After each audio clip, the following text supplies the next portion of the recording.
ભાઈ રાતનો છે ને ઘાટીની ઉપર બરફ પડી ગયો છે અને રાતનો માહોલ જે કેદાર ઘાટીમાં ગઈ રાતે હતા ને એ બધીને ખબર હશે ભાઈ વીજળી ને કડાકા ખતરનાક હતા. બાકી હું તમને અત્યારે છે ને માહોલ બતાવી દઉં કેવો છે ને આ જોઈ લ્યો. ઘાટીની ઉપરની સાઈડ બરફ પડી ગયો નહીં બતાવું દેખાય ને ઉપરની સાઈડ બરફ પડી ગયો. આ સાઈડ પડી ગયો પાછળ તો દેખાય જ છે અને આ સાઈડ પણ પડી ગયો દેખાય.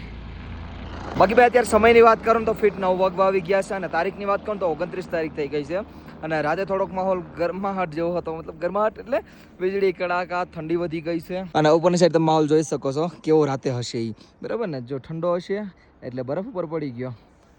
બાકી વધારે અપડેટમાં કાંઈ નથી. આપણે કેન્ટીન સેટ જઈએ છે. કેન્ટીને બહુ ભીડ હશે હમણાં. બાકી કોઈ પણ આવતું હોય તો જલ્દી આવજો.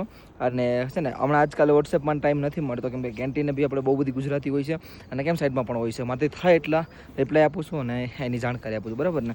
બાકી બધા મને પર્સનલી હેલિકોપ્ટરની ને VIP દર્શનની માહિતી માટે ફોન કરે છે તો આપણી પાસે એની છે ને કંઈ માહિતી આપણી પાસે નથી બરાબર. તો પ્લીઝ એના માટે પર્સનલી કોલ ન કરતા. જય શ્રી કેદાર, હર મહાદેવ.